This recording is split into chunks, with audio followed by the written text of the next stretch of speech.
My name is Kelly, and I am 62 years old. I live alone in an apartment in Irvine. My mother divorced shortly after I was born, so I grew up in a single-mother family. Fortunately, after the divorce, my father provided me with adequate support and cared for me until I entered college. Following that, I joined a reasonably well-known company, and we had an arranged marriage thanks to an introduction from my boss. My son was born soon after, and we were enjoying our days together. But my husband died suddenly because of illness shortly after my son began working. My son's name is Mike. He was an honest child who cared for me as a child, but his personality began to change when he entered college. His selfishness worsened after my husband died, and he would say things like, "I'm on my own now, so leave me alone." I'd say he's become more dependable, but I'm wondering if it's because I'm getting older that I'm feeling a little lonely. My son is marrying the daughter of one of his client's presidents, whom he met through a business acquaintance. Her family seems to be a rich family, and they look down on my son, who comes from a single-mother family, at first. But her father said, "Talking about family background nowadays is an anachronism. That is fine if you both agree." When I first visited her parents' home for the wedding ceremony, I was astounded by its size and magnificence. I then gave my son the house I was living in and moved into a new apartment that I purchased with my husband's inheritance. It is in Irvine, but I like the peace and quiet of the suburbs.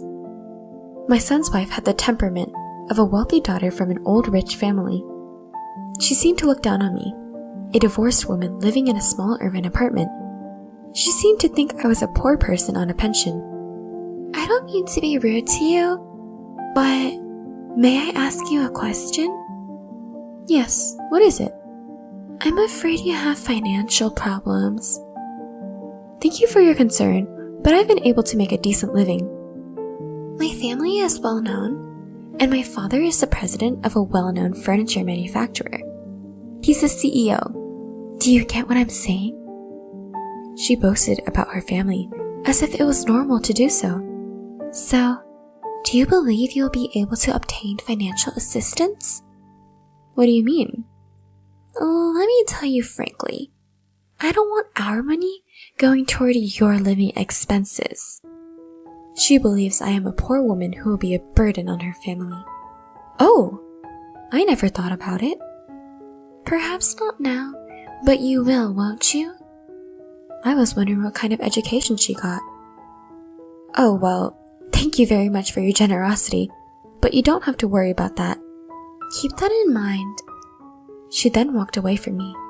Her reaction was unusual, and I could tell how bad her personality is. Then, sometime later, my son and his wife visited me. I made a lot of homemade dishes to keep them entertained since my son returned after a while. My mother was from the Anaheim region, so I made light-flavored dishes. I made a vegetable stew and boiled some fish. She is from the Palm Springs region, so she thought they were too bland and didn't taste good. "It's a pretty bad dish. Is there more meat or something?" "I'm sorry. I grew up near the sea, so I know how to cook fish but not meat." "You had a very poor diet, didn't you?" she said, dismissing my modesty.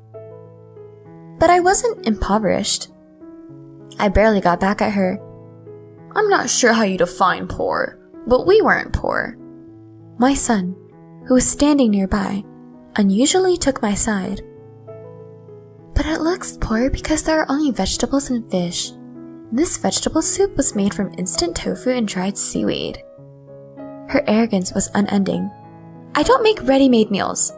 I make it by myself." I was so enraged that I retorted angrily. "But, Mom, her family's meat dishes are excellent. Palm Springs has many brands of elite beef, and I'm now a big fan of it." I didn't understand what my son was thinking. He reversed his earlier opinion and followed up with his own wife. Her family, by the way, is living in a well-known area in Palm Springs for its elite beef. "Please cut the elite local beef. It's easy to cut with chopsticks and melts in your mouth. I apologize. You usually eat the best one. It's quite expensive, so it's not for you. She giggled as she put her hand over her mouth. I couldn't help but laugh at her.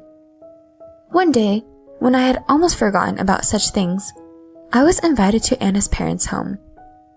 Because it was the end of summer and there were few tourists, I was asked if I wanted to come. It was my son's idea this time. I accepted the invitation because I had no plans and had not had the opportunity to visit Palm Springs. Despite the fact that it was an invitation, I brought some sweets from a long-established Irvine shop as a gift. Don't worry about it. I get tired of eating so much. But since I'm here, I'll receive it. Anna's sarcasm irritated me, but this is my in-laws' home. Except for me, everyone was an enemy. My in-laws' house was as beautiful as ever. They had renovated the garden and created a pond in which the carp swam gracefully. The carp cost approximately $10 million. They're few in number, but I chose quality over quantity. I counseled them. His wife looked overjoyed. I was reminded of how much she shows off things. My son and his wife invited me to a luxury hot spring hotel nearby. I enjoyed their magnificent hot spring facilities, as well as the pride and joy of fine Kobe beef. I think I would have enjoyed it even more if there were none of her usual sarcastic comments. Then there was the time when we went to my in-laws' house to say thank you and goodbye, and we were all drinking tea together. Thank you very much for your assistance this time. I was able to enjoy hot spring and delicious food because of you. My thank you speech changed into a terrible situation. There's no need to thank me for that. His wife seemed to be preparing for a battle. My son has been blessed with a wonderful family, and as his mother, I am grateful. Thank you very much. I said something that I had no intention of saying. My main concern is for you. I was concerned when I saw your house. Do you live with your pension? That should be enough for a normal life. But won't it eventually run out and force you to come to my parents' house for assistance? I'd appreciate it if you could refrain. I have never considered it. No, it could happen anytime soon, could it? So I'd better get it figured out while I still could. She got in the main talk. Can you sort this out? What do you mean? I'm not even a monster. I invited you here to have one last good time with your son. Did you like it? Yes, it was enjoyable. That makes me happy. So, I'm going to cut off a relationship with you once and for all. What? What do you mean? We would be greatly inconvenienced if you became a beggar, so we would prefer that you became a stranger. Beggar? Stranger? I repeated her words because I didn't understand what she meant. That's why I'm asking you to abandon us now. Do you get what I'm saying? I was enraged by her condescending attitude, but I managed to keep it under control. I realized what you meant. If you wish that, I will do so.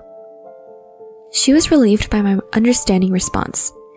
Don't worry, I've already prepared the bus fare for your return trip. Bye then. She continued sarcastically until the end. Anyway, I just want to thank you for what you did this time. Thank you a lot. I returned to Irvine after leaving those dismissive words.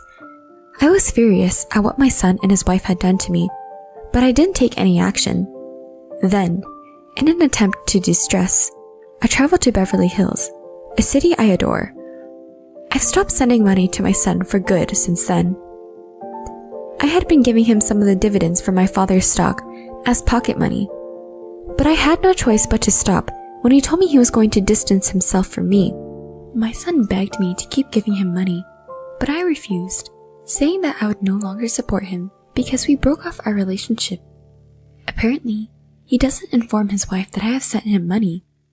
Anna was holding his wallet, and apparently, he was spending money from me on anime merchandise. When they got married, Anna threw all of his prized possessions away, and then he gradually began collecting them again. Then, I heard that Anna's father had passed out. Fortunately, he survived, but due to his stroke, he was unable to continue his work. And my son and his wife have assumed the roles of family governor and president. My daughter-in-law's family is quite wealthy, but the company's management was aggressive and unpopular. Since my son and his wife took over the company's management has been plagued. Clients were dissatisfied with the way the company has been run and have stopped doing business with them. I would normally have gone to see him because he was my daughter-in-law's father, but because I had been cut off from them, I did not. Anna has a similar personality to her father, so she will probably most likely conduct herself in the same way. However, she does not appear to have much business acumen, in my opinion. I was concerned about her future because she is selfish and looks down on others. The company's sales have fallen as expected, and the new business she started has failed to materialize, leaving them with nothing but more debt. Sales of high-end furniture, the company's mainstay, remained slow, and it was clear that the company as a whole would lose money in the future. I was concerned, but I decided to wait and see what happened. The company then conducted a major reorganization in which the entire board of directors was replaced. My son, who became the new president, called for the main business to be downsized and new divisions to be established. I'm not sure about the specifics, but it seems that the decision was made by Anna, who is the company's largest shareholder. My son is a representative director, but he seems to have gone unnoticed. It was definitely her way of doing things. However, this was a big failure. Sales in the main business operations plummeted, and the new division performed far below expectations. The stock price dropped significantly as the company's performance deteriorated, and the company's survival became doubtful as more and more employees who had given up on the company began to resign. I had been watching the stock price, but it kept falling. Dividends were no longer paid, and the quarterly reports and stock firms' general comments were depressing. The company may be delisted soon. If the stock is delisted, it will be impossible to buy and sell shares on the market, and raising funds would be extremely difficult. Banks are unlikely to extend loans, so the only option is for them to liquidate their holdings. Her parents own a number of local forests and other properties, but they are not expected to be worth much because they are in a rural area. Still, at the end of the day, they had no choice but to sell them. I can't be bothered because I'm cut off from them. I carried on with my life in the same as before.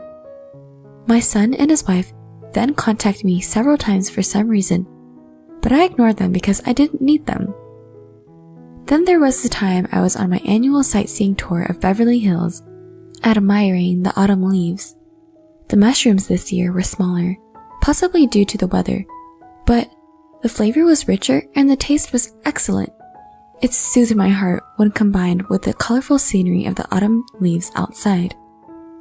While I was enjoying Beverly Hills' autumn scenery and food, I received a call from one of the staff members.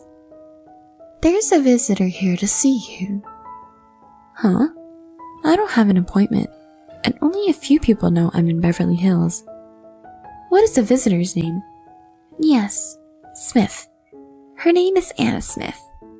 Smith? I paused for a moment, but it hit me right away. I know her, but we're taking a break from each other for some reason. Please ask her to leave. Yes. She is very eager to see you. She even got down on her knees. How should I deal with this? Well, there's nothing I can do. Send her to the guest room, please. I'll return once I've finished getting ready. I returned to my room and changed into something more appropriate. It's been a long time. I understand your family, and I have been cutting off our relationship. What made you come here? I had no idea you came this far. I greeted her calmly. It's been a long time. Thank you so much for forgiving me for all the disrespect I've shown you in the past. What is this? I'm not forgiving you. I only came to see you on a whim. Misunderstandings would make you difficult to think. No. My words were too strong. I apologize. Her face is flushed from the nervousness and my cold attitude. I've heard that you own this mansion. Can you tell me how you got this? She should have heard something about my true identity somewhere. It was clear to me that she had come to me because she was desperate for money. That's none of your business, I said as I smiled and dismissed her. This is my father's villa. It was given to me by my father, I said after a brief pause. I made the decision to speak clearly. Oh, who is your father? John Scott. He's deceased, but don't you know him? What? Oh, the previous president of Scott Trading. Does that mean you're the former president's daughter? This new revelation has made her shocked. Let me explain this in detail. I am his daughter of his ex-wife, and I use my mother's surname. My half-brother is the current president of the company. My mother has already died, and I have been taking distance myself from the Scott family. Because my personality is not suited to business, I delegated company management to my younger brother. I wanted to live quietly for the rest of my life, so I received a portion of the company's shares as an advancement from my father and got this house. I see. She seemed she understood. Let me tell you about my current financial situation. As an inexperienced stockbroker, I do not buy or sell stocks, but I do receive dividends twice a year. Dividends are paid to me twice a year, which covers my expenses. To begin with, I don't want to live a fancy life. This house is managed by my brother. He has a maid stationed in the house, so I can use her at any time. She was almost speechless. Why are you here, by the way? I just wanted to double check that I'm properly abandoned. Am I right? Yes. As you are aware, our family business is struggling, and I was hoping you would be willing to assist us. She begged desperately. What's the point of this? I asked with my plain expression. When my father became ill, my husband took over as president, but he was inexperienced. As a relative, I thought it would be better if I took charge, so I assisted him in various ways. Do you mean that my son was merely an ornament for you to wield real power? That's exactly what I'm saying. At this point, she must have concluded that her bizarre evasions were futile. Her explanation was accurate, though. What happened next? The product mix change that I had initiated had failed, and we were saddled with massive losses and debt, and I did everything I could to help. So you're saying you've turned to me? That's correct. I let out a sigh. Do you want me to assist you with that? Yes. I'd be delighted to assist. Do you remember what you told me? You will isolate me from your family because I'm a nuisance to you if I beg. What exactly are you saying and doing now that you said it would be a bother if I begged? Oh, it's for money. That is known as begging in this world. You are correct. Right? I told her with a smile. I will decline. I don't want you to dismiss me. You've treated me so poorly, and now you want me to assist you. I apologize. I'm sorry, but I need... She bends her knees and rubs her chin against the floor. I didn't pay attention to her and said, I am not a person who is capable of giving alms to a beggar. Please leave. Please. The bank will no longer lend to me, and I have nowhere to rely. She kept getting down on her knees, and she didn't care that the hem of her dress was a mess. Please leave. I sincerely wish you the best. The visitor is leaving. Send her to the entrance.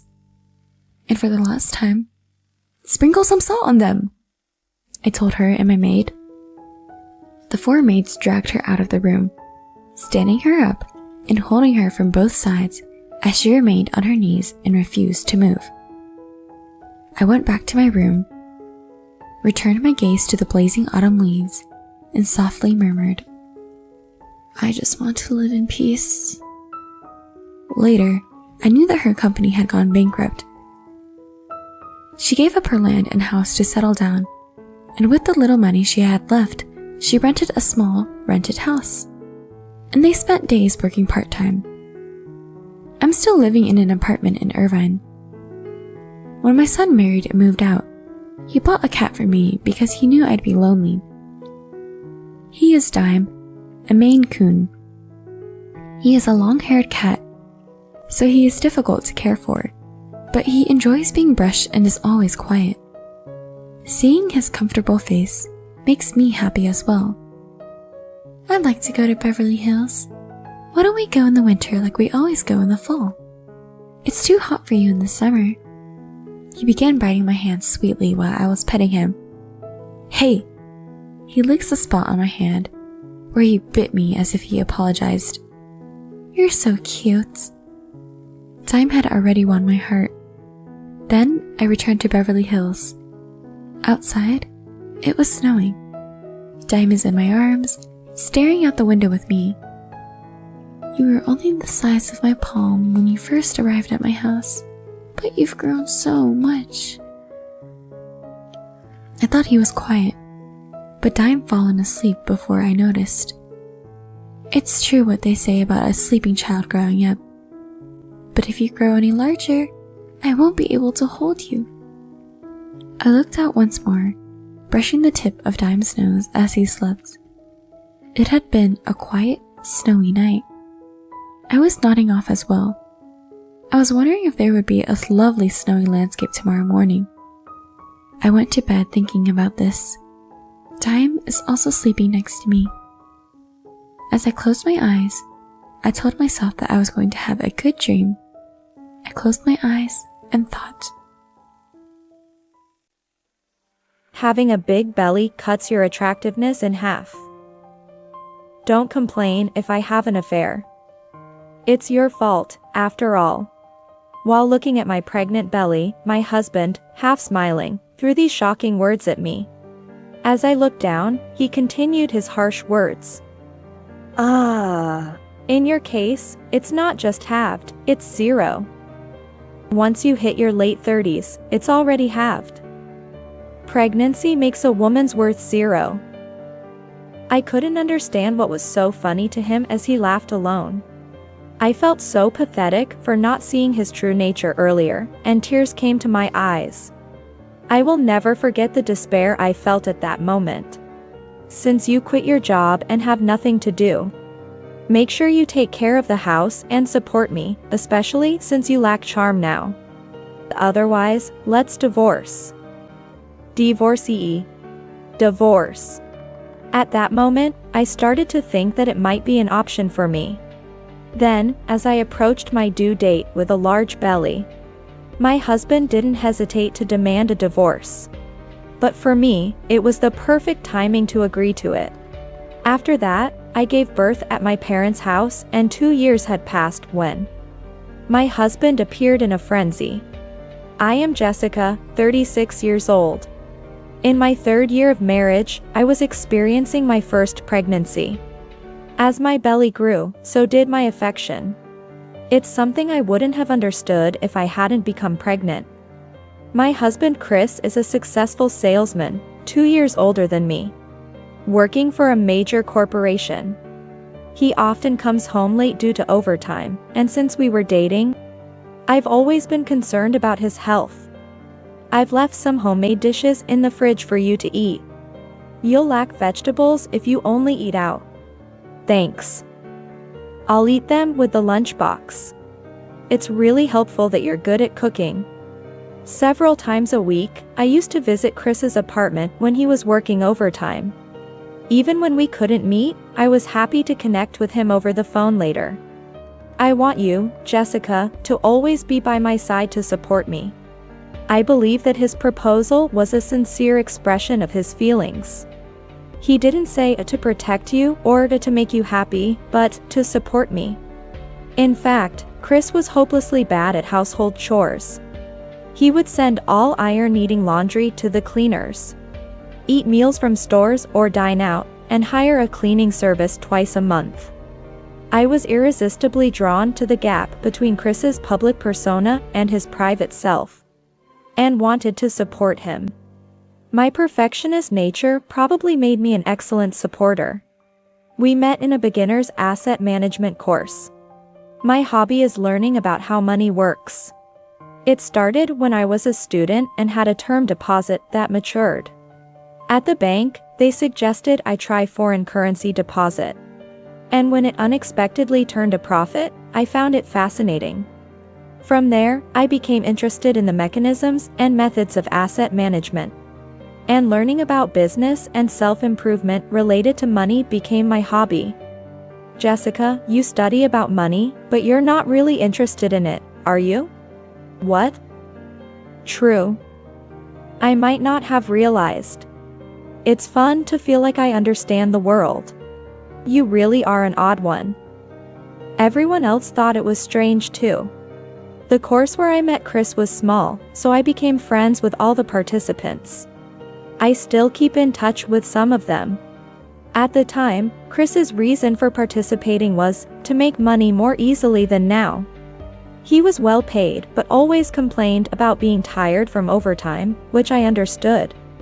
But looking back, Chris really just wanted to make money the easy way. Chris seemed to have tried various ways to increase money. But in the end, he gravitated towards what seemed the easiest. After getting married, I quit my job to become a full-time housewife. Doing household chores for Chris was enjoyable and fulfilling. However, the chores in our two-person apartment were not too demanding. With time on my hands, I eventually decided to start a part-time job as a proofreader at a publishing company. If housework starts to slip, quit the job immediately. Despite what Chris said, I had no intention of neglecting household duties. The job was a great fit for me, and I really enjoyed it. Moreover, the publishing house dealt with business and practical books, which interested me. I was constantly excited. This job might be my true calling. I get to study and earn money too. A true calling. It's just proofreading text, right? You're exaggerating. Chris laughed it off, but this job led me to an opportunity that would change my life. Among the materials I proofread was a book on starting an internet business, which piqued my interest. Since Chris often came home late, I thought I could do it as a side business during those hours. The next day, I started working on it with the book and my computer. Hey, internet business seems interesting. I'm thinking of writing a blog about everything I've studied. It might be helpful to someone. Your hobbyist knowledge might be helpful? Really? You think you can make money with that?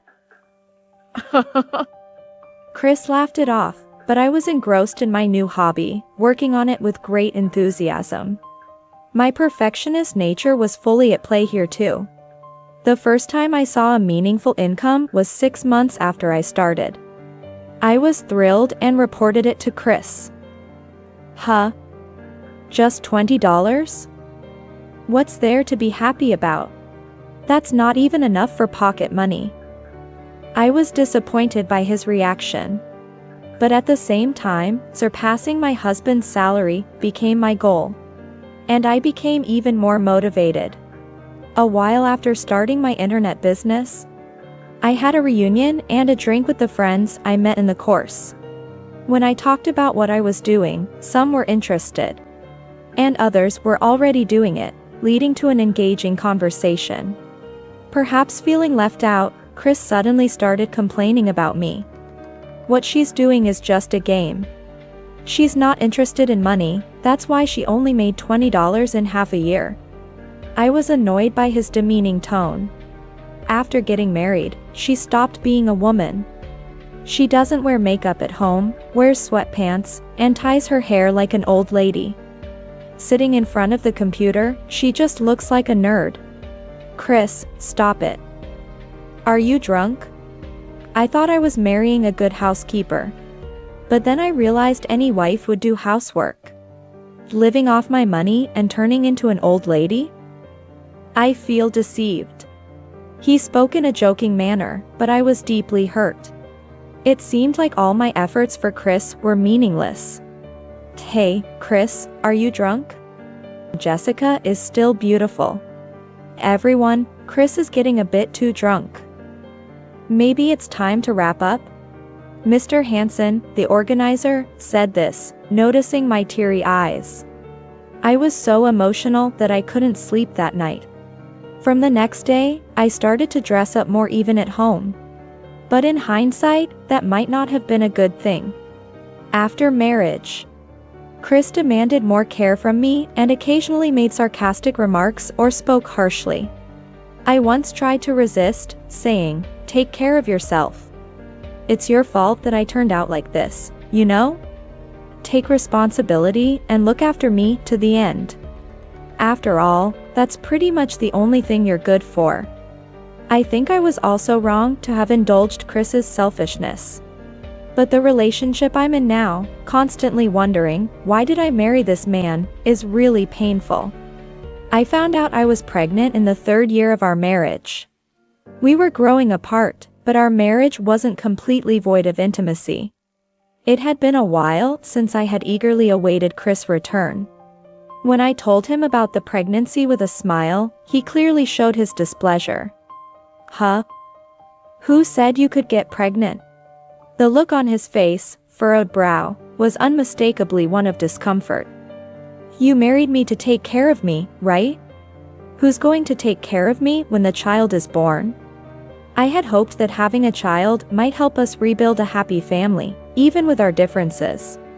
It was a real shock to realize he had been thinking of me as just a housemaid or servant all this time. I didn't want a child yet. Sorry, but you'll have to abort this time. I was momentarily breathless at his unbelievable words.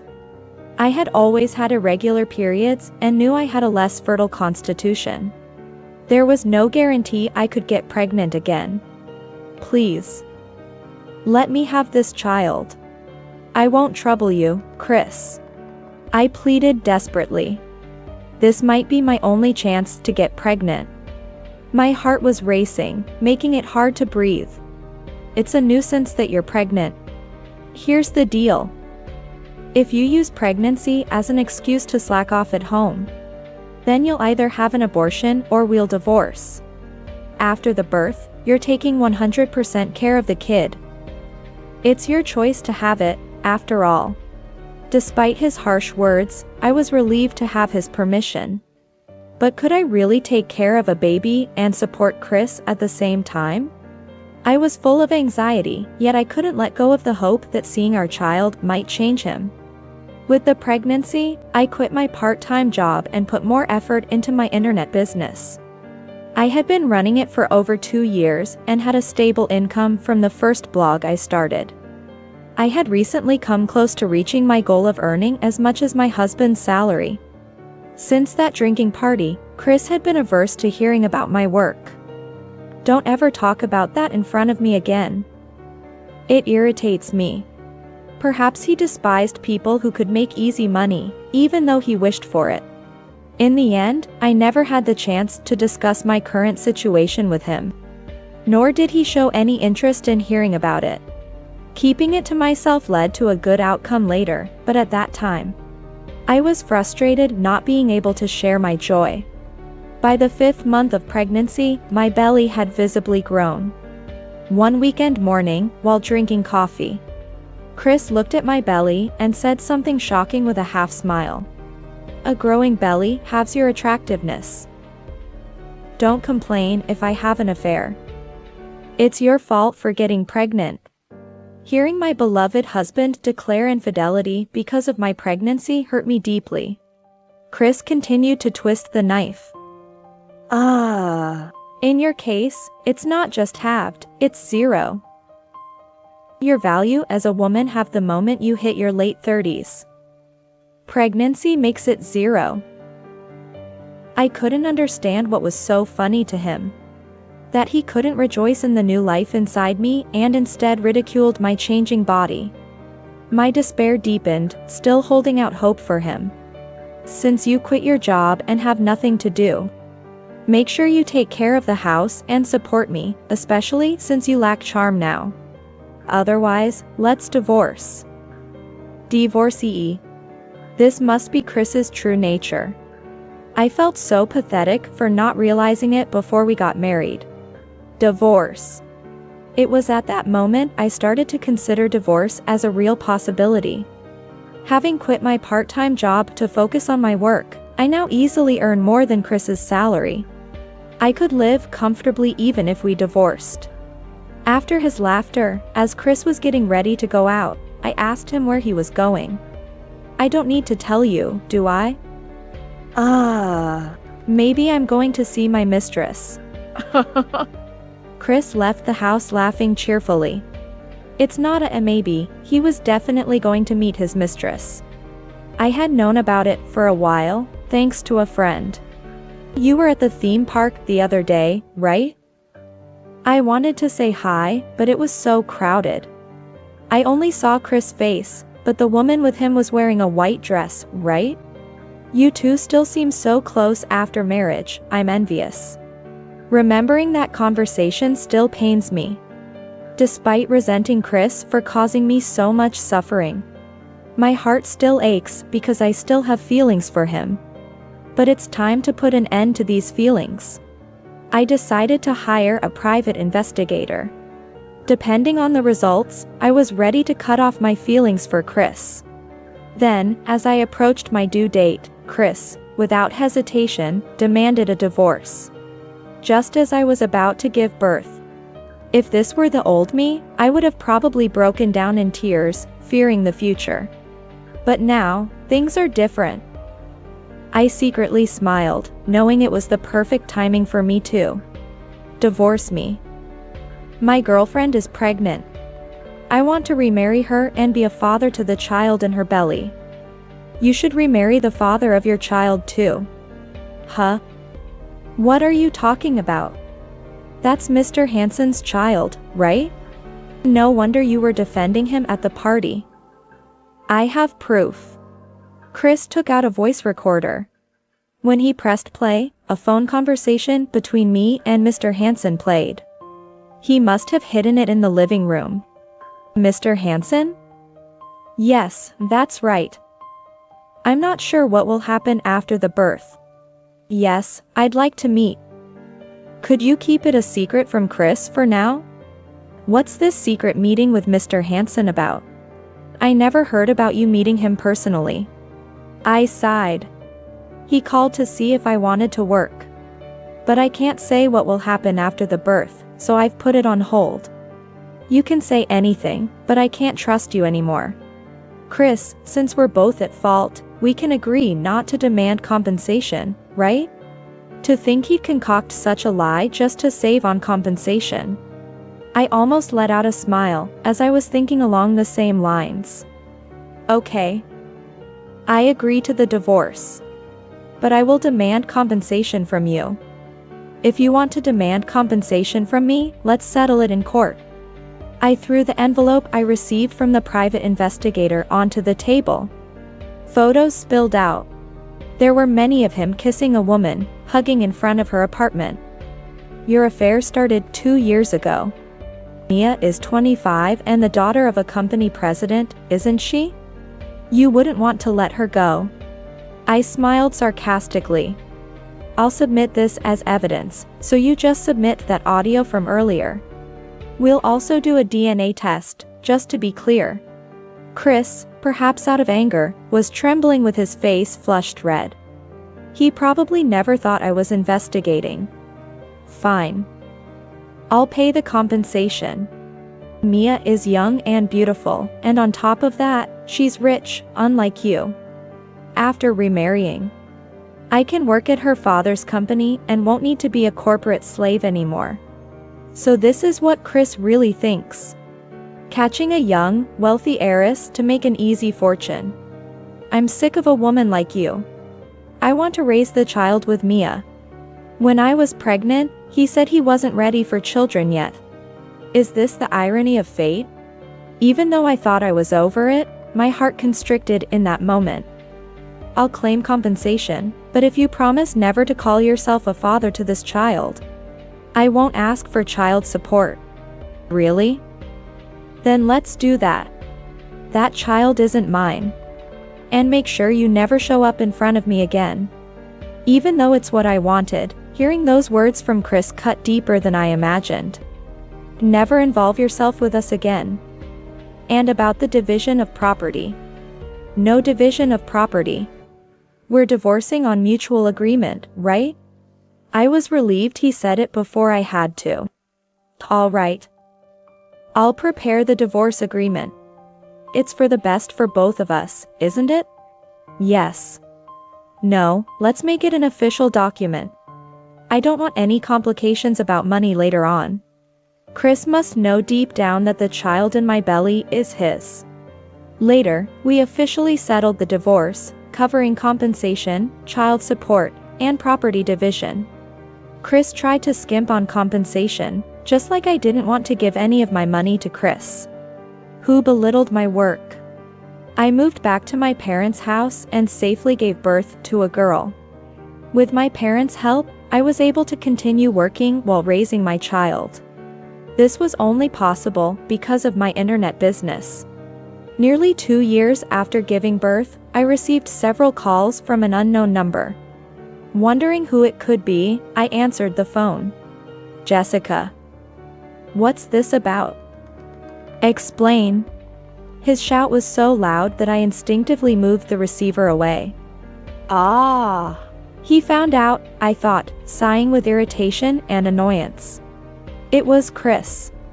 I heard you're successful, making over $10,000 a month. Is it about that internet business you mentioned before? Then you should have told me. It's joint property, right? Chris ranted loudly. Back then, he was so against discussing it. I responded calmly. You were the one who said no property division, remember? Our divorce was on mutual agreement. We even made it official with a document, so there's nothing you can do now. I'm really busy. Don't call me again for such nonsense. On the other end of the phone, Chris was still ranting, but I just hung up. He must be desperate to contact me even after we've exchanged a notarized agreement. Concerned about my daughter, I left at my parents' house. I called my father. The next day, Chris apparently stormed into my parents' house in a frenzy. I was deceived by Jessica. Please let me talk. How can you be so cunning and not feel ashamed as a parent? Jessica. Let's talk properly. I won't leave until you come out. Though my father knew what I had told him. He was exasperated by Chris causing a scene at the doorstep. My father handed Chris a note with my whereabouts. Jessica is there. Go talk to her. You're the coward who cheated, destroyed your family, and abandoned your child. Get out of here. If you come here again, I'll call the police immediately. After being sternly rebuked by my father, Chris took the note and left. He probably intended to come straight here. The high-end resort hotel where I was staying was only a 2-hour drive from my parents' house. As dusk approached, the front desk called me. I asked them to tell him to wait in the lounge and leisurely left my room. The view of the sea dyed red by the sunset from the lounge was beautiful. As I sat down in front of Chris, who looked out of place and anxious, I ordered a gin and tonic from the waiter. Why are you in such a fancy hotel? What? You're drinking? Yes, I've finished my work for today. This high-end hotel is my favorite. I answered with a smile. Work? You're making over $10,000 a month? How is that possible? Were you deceiving me? Deceive? You weren't interested in me, were you? I told you many times that I was trying internet business, remember? Yeah. I heard you made $20, but you never said anything after that. So I thought you quit. How much were you making before we divorced? I almost burst into laughter. Why is he so desperate? I told him that I was already earning more than his salary before we divorced. No way. Why did I divorce you? I've been so unlucky since we divorced. Chris then began to talk about his current situation, seemingly deflated. Mia can't do housework at all. I thought any woman could handle that. When I get home, she leaves all the childcare to me and goes to sleep first. You would never have done that. Suddenly, Chris started praising me. He seemed to be really struggling. Mia, being from a wealthy family, liked luxuries and spent money like water. When I went to Mia's parents to apologize, they told me to take responsibility. They said they pay both compensation and leave Mia's care to me. I knew from the private investigator's report that Mia liked older men who would spoil her. She was already on her third affair. Each time, her parents cleaned up after her, and that's how I received a lump sum for compensation. At least you got the compensation. It's hell. If we get divorced, I have to repay the entire compensation up front. She spent all the money, we don't have a penny left at home. And on top of that, she's probably cheating again. When I remained silent, Chris must have thought I was sympathizing. As he said, I want to get back with Jessica. Now I realize how much she cared for me. If she's earning that much, she can pay the compensation in one go, right? Huh? Why would I get back together with you? Are you an idiot? I'm not your mother or your maid. Don't be ridiculous. His incredibly selfish words made my blood boil. Seeing my fury, Chris looked shocked. You don't need to speak to me like that. You took care of me so much. But you chose to let that go, didn't you? The gin and tonic I ordered arrived. Regaining my composure, I took a deep breath and then spoke in a calm but firm voice. We promised never to involve each other in our lives again, didn't we? I have no intention of helping or getting back together with a scumbag like you. After the call, I drank my gin and tonic in one gulp, slamming the glass down on the table. I'm going abroad next week. My work can be done from anywhere, and I keep making money even as we speak. That's the system I've built. And just to correct you, I stood up, looking down at Chris. My monthly income isn't $10,000, it's $30,000. If you ever show up at my parents' house or let my daughter see you, you'll pay the agreed upon penalty of $50,000 in one lump sum. Leaving Chris gaping and speechless, I walked away. The divorce agreement stipulated that if Chris showed his face to our daughter, or if she went to see him, we'd each pay a $50,000 penalty. This would surely be the last time I ever saw Chris. I finally felt completely relieved. Chris continued his marriage with Mia. He couldn't get divorced, that was the real situation. The life Chris had dreamed of was far from reality, as he was merely burdened with the care of Mia's troublesome daughter by her parents. Unable to change jobs from his overworking company, he looked worn out from balancing work and childcare every day. Despite everything, I hoped he would learn the difficulty and joy of caring for someone through parenting. Mia was reportedly involved in another affair, being sued for compensation by the wife of her partner. But it was unclear if Chris had the ability to pay. Perhaps Chris would decide to divorce for the sake of the child. As for me, my work was thriving, and I was being invited to give lectures in various places. It felt great to help others with what I had learned and practiced.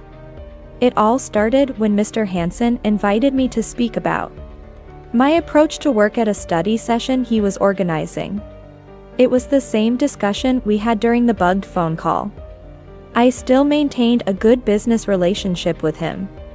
My daughter was growing up fast, turning into a wonderful child, much to my pride as a parent.